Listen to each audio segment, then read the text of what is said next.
I had to try that again. How do... Oh my goodness gracious.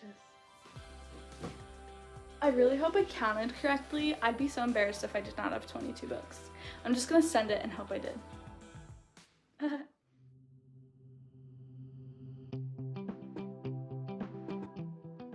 Hi readers, it's Emily here and welcome to my channel. I figured the best first video on my channel would be a video of 22 recommendations for the upcoming year 2022. These are books that I have read, loved, and enjoyed thoroughly, whether it's romance, YA, classics, thrillers, or mysteries. I hope that you find at least one new recommendation to read this upcoming year. Let's get started. Romance quickly became one of my top favorite genres this past reading year. So I wanted to share with you a few of my favorites that I believe will stand the test of time and are just incredible. We are going to start with my most favorite read of this entire year, and that is Beach Read by Emily Henry. Ask anyone who personally knows me and they know I love this book. Emily Henry's Beach Read follows two writers who knew each other in college. We have January and Augustus. They were rivals in college, always vying for the top spot in their writing program, and then they graduated. January is facing a lot of kind of self-conflict, and she doesn't quite know who she is. A few of the things she thoroughly believed in kind of shattered and tumbled and broke, so she is trying to figure out who she is in this new reality of hers. They end up being neighbors for a summer and are both in the worst writing slumps ever. So they make a deal where they will each write a book in the other's genre, and whoever gets theirs signed or published first would win. They hate each other. They're rivals.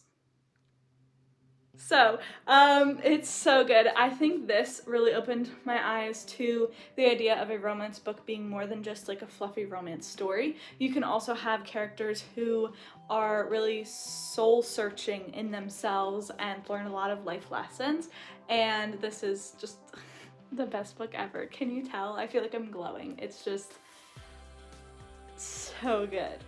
Following along with the idea of a romance book being more than just a love story and like characters learning about themselves and things like that, The Charm Offensive by Alison Cotran, holy moly. Okay, let's get into it. This show follows two characters. We have Dev and Charlie. Dev is a producer on a Bachelor type TV show, and Charlie is the Bachelor of the season. Charlie is really standoffish and awkward and comes across as very arrogant, so none of the girls on the show really like him, which defeats the whole purpose of a Bachelor TV show. So Dev gets assigned to be Charlie's like personal handler, almost, not the right word. But Dev takes Charlie on fake dates to help him get used to talking to women and talking about himself in a more open way. And it just spirals from there. This book has incredible diversity in LGBTQ plus representation, as well as full of people of color, which is very much needed. So this book has literally everything you could ever want and more, and is one of the best books I've read this whole year. Next up is The Love Hypothesis by Ali Hazelwood. What once started as a Kylo Ren fan fiction has now blossomed into one of the best books I read this year. So The Love Hypothesis follows a third-year PhD candidate named Olive. As a woman in STEM, she's really struggling with a lot of real issues that really do exist in STEM fields. And she has a run-in with Adam Carlson, who is a young professor at the school. It's important to note that Adam is not Olive's professor. Like, she's never had a class by him and she never will.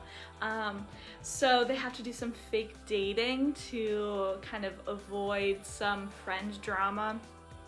And it just goes from there. I'm a sucker for fake dating, and this has it. This also has Grumpy X Sunshine, which is one of my favorites. So If you are really interested in learning more about what it's like to be a woman in STEM, or you want to see how Star Wars fanfiction goes to beautifully written, published, sweeping the internet by storm book, check this one out. Another excellent, amazing romance is Well Met by Jen DeLuca, and this has now 2 other books in the series. So Well Met follows a woman who has to move in with her sister, and the sister has a child. So the woman's niece wants to volunteer at the Renaissance Fair, but in order to do that, you need a parent or guardian of age. So our main character, Emily, my name, whoa, she gets roped into volunteering. The man in charge of the Renaissance Fair is this really grumpy, like kind of horrible seeming guy who, it doesn't strike you as the kind of person to run a Renaissance Fair. He doesn't really seem passionate about it, so you almost wonder, why is he running this? You eventually throughout the book come to know why, and also part of why he's so grumpy. And you just follow these 2 people as they learn to navigate expressing emotions and how to fake accents for a Renaissance Fair, and it is so immersive and so fun. I truly felt like I was in the story and at the very Renaissance Fair that they were volunteering at. So if you ever want something that's a little different, try this one. Get a Life, Chloe Brown by Talia Hibbert is the first in a series of 3 called the Brown Sisters Trilogy. Get a Life, Chloe Brown follows Chloe Brown. She's chronically ill. She is a computer geek. She has a plan and a list. This list includes riding a motorcycle, go camping, do something bad, just to like figure out who she is and move on from a tragic event that she experienced. So she's having some problems with completing that list, and then she meets Red, who is the handyman in her building. He's got tattoos, a motorcycle, and is also secretly an artist who likes to paint. So this book is incredibly diverse in areas that are so needed in the romance industry, and I think that this book tackles so much more than just love. Chloe learns more about herself, we learn more about Red, and it's so good. Very steamy, so if you're 18 years or younger, don't read this. But anyone who's older than 18, absolutely read this. Just a heads up, there's a lot of steam. And last in the romance category is People We Meet on Vacation, also by Emily Henry. Emily Henry's changed my life. She's my hero. What a godsend, truly. Alex and Poppy are 2 people who are best friends in college. Every summer they would travel somewhere new together, whether that's really close by or farther away. But then something happened. And you don't know what happened reading it until the very end. And in current times, Poppy is having such a personal crisis. She reached what she thought would be her life goal, and she doesn't feel happy anymore. So she's wondering, well, what the heck do I do in this situation? And meanwhile, she runs into Alex again, and they go on one last vacation together. So the way that the story is told is so interesting. So you would get a chapter that takes place in current time, and then the next chapter, well, so this summer, and then it goes to 12 summers ago, and then it goes back to this summer, and then it goes back to 10 summers ago. And so it's told in such a non-linear way that the whole time you're trying to pick up the pieces of what happened. So now that I've read this, I really want to reread it to fully connect everything together. But you definitely need to use your brain just a tiny bit to pay attention to what's going on in this one.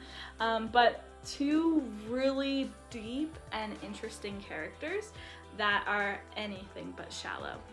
That's what I said, they're deep.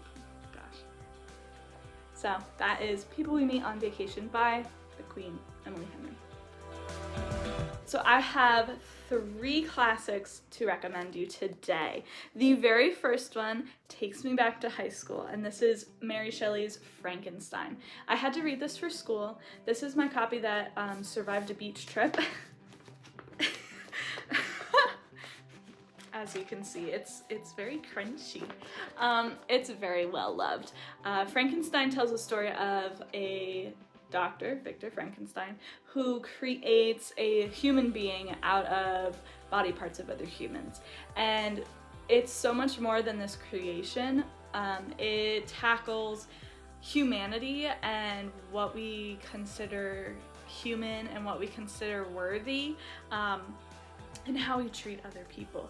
So it's very ahead of its time, in my opinion. I think what makes this really interesting is a lot of the ideas that Frankenstein's monster comes to understand are things that you can relate to today. So very good. Also, it's by Mary Shelley. She's amazing. Her story is so cool. So Frankenstein. The next one, first of all, brief intermission to check out my hoodie. This is from the Common Room shop. I will link it below. I got this for Christmas. It is the Jo March Case Study hoodie. Okay. So, Jo March is from Little Women, my second recommendation for classics. Little Women is by Louisa May Alcott. Here's my Jo March. This is my Jo March. Love her. So I was introduced to this through the 2019 movie version, and everything about this story is so warm and accessible and inviting. I really like this as a classic because it is easy to read. I think that a lot of classics were written in such a way that makes it hard for us to read nowadays. But this book is extremely accessible. I felt like I was reading a fairy tale almost. And this just follows the life of 4 women and just their day-to-day adventures, the siblings, squabbles, and falling in love, getting married, growing up, and finding your purpose. It is truly a timeless tale, and I love the characters so much. They're so deep and so much more than just what meets the eye. So that's Little Women. The next book recommendation I consider a classic. I don't know if it qualifies for truly a classic. I don't know what that definition is, because this was copyrighted in 1986. So I don't know, I think it's a classic. And that is Margaret Atwood's The Handmaid's Tale. If you have not seen the TV show yet, first of all, watch it. And then read the book. I was so sucked into this. It's a dystopian future where there have been enough environmental disasters that women, it is very hard for them to be fertile. So men sort of take over, as they do, and have completely changed the social roles of women in this society. It's set in like a future United States, and it is very terrifying. This was written in 86. The stuff that happens in the book, there are a lot of similarities to what's going on today, and it's scary in that way, but it really looks at a woman and her will to survive and her role that she plays in this dystopian society. The TV show goes above and beyond what you read in here, but this in itself is one complete story, so you could read this and then be done. There's a prequel I have not read yet, but this is all encompassing of a story. Scary, serious, but life-changing. All right, my recommendations for mystery and thriller. First, we have a book I have read and reread for the past 4 years maybe. That is In a Dark, Dark Wood by Ruth Ware. Ruth Ware is a British author who writes incredible mysteries and thrillers. So I chose this one as a recommendation because I think it's the easiest to get into to experience her writing. In a Dark, Dark Wood follows a woman who is invited to a hen party, which is our version of like a bachelorette party you have right before you get married. And she's surprised by this invitation because she is really no longer friends with the person who invited her. They had a falling out and she never thought she'd hear from her again. She's also getting married to the woman that our main character was in love with. So, some drama. So the hen party takes place in this house made entirely of glass in the middle of the woods. Ruth Ware does such an excellent job building up suspense and tension through words in an incredible storytelling way. Things start to go wrong in this glass house where everyone can see everyone, and it gets so dark during the nighttime, and of course all this happens at night. So if you want a book where you're on the edge of your seat and you're feeling a little nervous, check this one out. The next mystery slash thriller I'm going to recommend is Mexican Gothic by Silvia Moreno Garcia. And I read this during the Halloween season. Perfect match. This follows our main character, Nomi. Her cousin that she was super close with was going to be engaged and married to this man. And after she got married, she basically cut her whole family off and moved in with the man.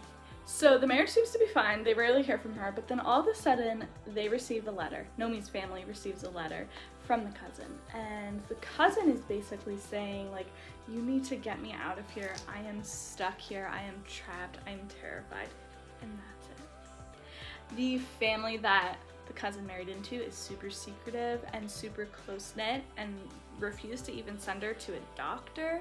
So Nomi, being the woman she is, goes to visit her cousin and stays there until she can figure out what's going on. Next up is The Silent Patient by Alex Michaelis. This book follows a criminal psychotherapist, Theo. Theo gets hired at this psychiatric hospital, and one of the patients there is a woman named Alicia. And Alicia loved her husband. She was happy, she was fine. But one night she shot her husband like 16 times and then never spoke a word since. So Theo thinks he can crack it and solve the case and see what actually happened. This is a book that had a twist I didn't see coming and really made me think and have a little bit of crisis in a good way, you know? It's also, the chapters are extremely short, so it flies through, which I appreciate, and it just really sucks you into this setting and the drama and the mystery. And last in this category, we have In My Dreams I Hold a Knife by Ashley Winstead. This follows a woman named Jessica Miller. 10 years ago, her senior year of college, one of her friends in her close-knit friend group died, and they thought her boyfriend at the time did it. Flash forward to current times, she goes to her college reunion, and at that college reunion, she and her friends reconnect and realize that what they thought happened was not at all what happened. So this is one of those classic books where you don't know if Jessica is remembering things correctly, you don't know if you can trust what she's thinking, you don't know anything. You are discovering things along with Jessica, and it is thrilling and scary and heartbreaking, and I loved this book because it really reminded me of my college days. I know I look 12, but I am 24, and it flashes back. There are chapters during college, and then there's chapters 10 years in the future. So it really captures that college feeling while also dealing with murder. I did not experience that, luckily, thank goodness. But this is incredible. If you're feeling a little nostalgic, check this one out. These two books I am classifying as general fiction because I don't know what else they would be, but The Seven Husbands of Evelyn Hugo by Taylor Jenkins Reid. This follows a reclusive Hollywood icon, Evelyn Hugo. She is ready finally to tell her life story, and she chooses a reporter named Monique to be the one to write that story. So over the span of a while, Monique meets with Evelyn and Evelyn shares her story. If you are interested in Hollywood drama, if you are interested in a rich life full of drama and romance, check this one out. There are little things sprinkled in that you never see coming to keep you on your toes, and the writing is beautiful.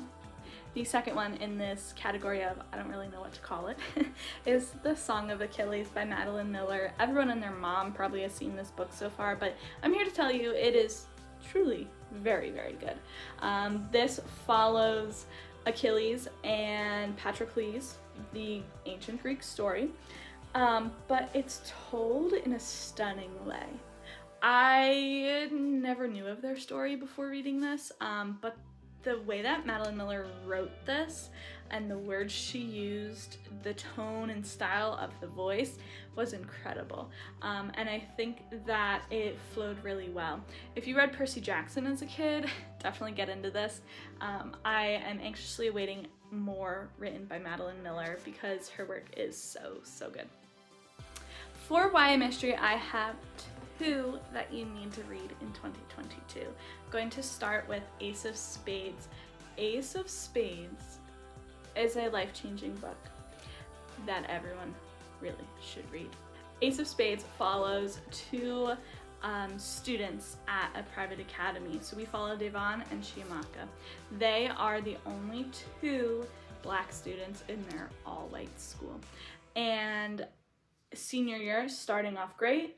They are both senior prefects and they seem like everything's going to be great.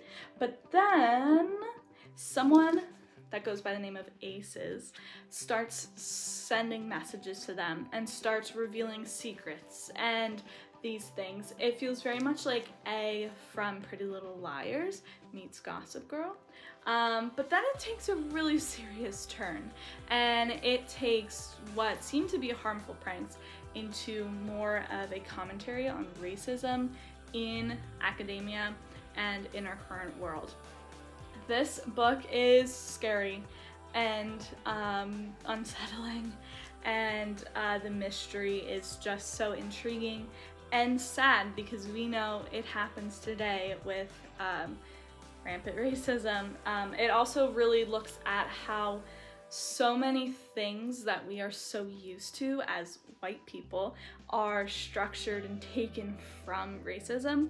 So I think it's a very serious read. I think that if you are white, you need to read this to truly understand some things. And definitely check the content warnings and trigger warnings. This book has it listed, which is another sign that it's a really good book. So, check this out. The next mystery is a series of 3 books that I have counted as one book so I could talk about all of them. And that is the Truly Devious series by Maureen Johnson.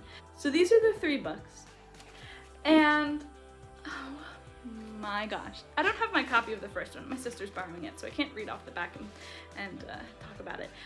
But this series takes place at this academy in New England, and it's called the Ellingham Academy.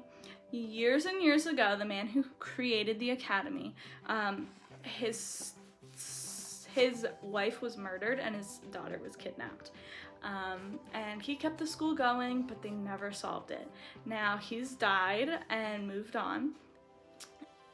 Our main character, Stevie, gets accepted into this school where there's only like 50 students and it's super small.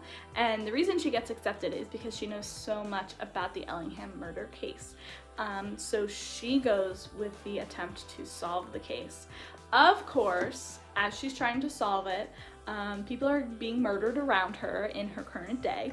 So there's a lot of parallels between the past and the present cases, and it is so good. It felt like Nancy Drew, but grown up a little bit, and the diversity in this book was so well done and beautiful. You truly had characters that everyone could relate to, which I really, really appreciate, and it's just so good. Perfect for fall. I would definitely check it out if you love mysteries. Starting off strong, I don't fully know if this is categorized under YA, but I am going to because our character is a teenager in this book, and that is Ready Player One by Ernest Cline. This is a book that I would do anything for, and it got me back into reading a few years ago, and it takes place in 2044, where the world is ugly and sucks. And everyone has VR sets, and in this VR world you can virtually connect with people around the world. School is hosted through VR, and it is just a very immersive VR thing. So the man who created the VR dies and leaves a fortune and basically a multi-million-dollar company to whoever can solve the scavenger hunt that he created. So naturally, the race is on, and everyone and their mom is trying to find out the clues and things like that. And our main character, Wade Watts, is a poor guy with no chances and no luck, and he accidentally stumbles on the first clue, and then his world just escalates and it gets crazy. So this is so cool. If you like the 80s, or if you really like video games, you would absolutely love this one. Now, I am very particular about fantasy, and I'm looking at the rest of these books. They're all fantasy. They're all YA fantasy. So these are really, really good books. The first one I want to talk about is a 3-book series. I only have the 2, but I'm counting it as one recommendation, and that is the Cursebreakers series by Brigid Kemmerer. So we have A Curse So Dark and Lonely and A Heart So Fierce and Broken. The third one is called A Vow So Bold and Deadly. These are some of my most favorite books I've read this year, and for someone who doesn't like fantasy, like, color me surprised. I was shocked. But A Curse So Dark and Lonely is loosely a Beauty and the Beast retelling, and it follows Harper, who gets captured and taken to this magical world. And at this magical world, she meets Prince Ren, and it turns out that Prince Ren has been cursed to keep reliving the fall of his 18th birthday until he finds a girl to fall in love with him.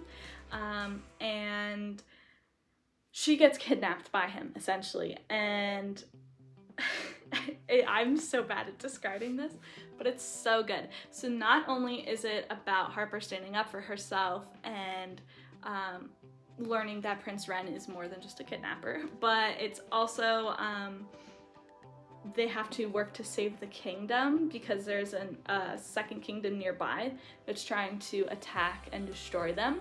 All while there's a monster and a very, very evil sorceress that scares me. So this book was just so fun, and it felt very accessible to me as a not big fantasy reader.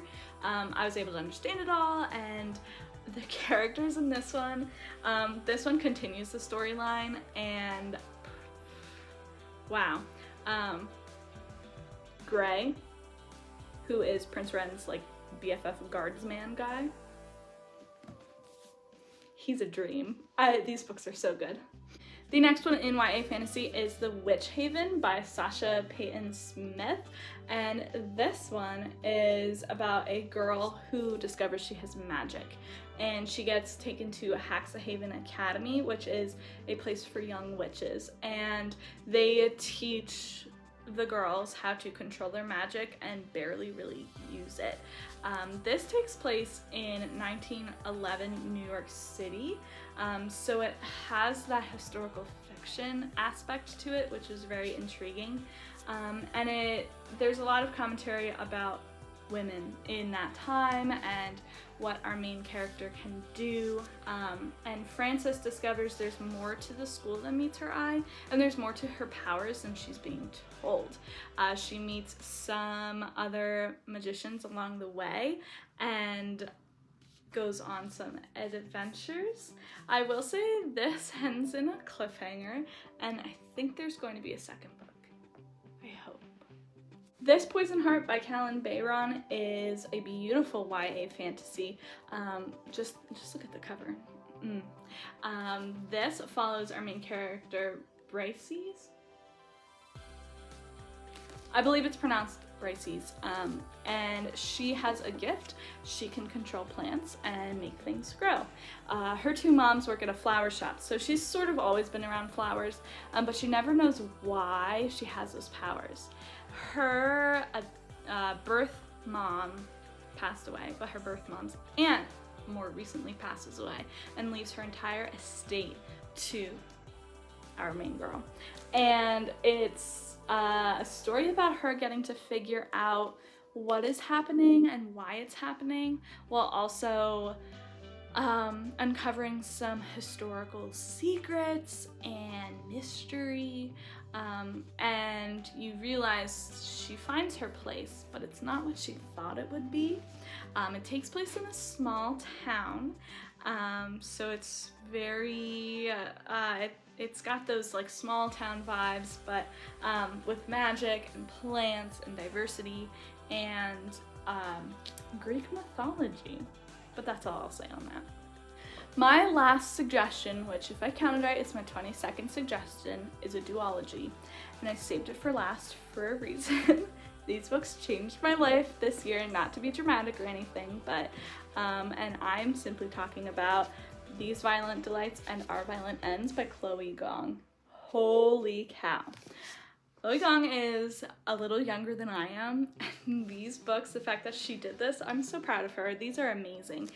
So these two are a Romeo and Juliet reimagined type story, and it takes place in the 1920s in Shanghai, and the rivals in the story are these two blood gangs.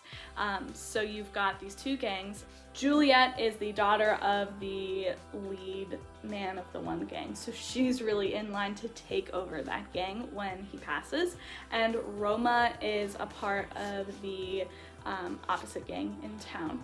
And I put these under fantasy because I know it sounds like historical fiction, but these two gangs have to connect and work together when this weird monster type thing starts attacking their city and killing the members of their gangs. It is so juicy of a book series, and these stories really just really put you into the time period and into the fantasy elements in a very accessible way. You always know what's going on. Beautifully written, and the character development is insane. There's a lot of similarities you can draw between this one and this one with the two different characters and how they almost replace each other, and oh, it's so good. This one, look.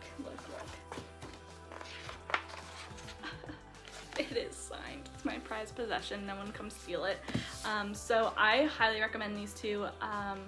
If you are looking for a love story that really gets you in your feels and makes you think about love, or if you like reading about teenagers who are trying to figure out who they're supposed to be when they're told all of these things, but they really want another thing, and how to really stand up for what you believe in.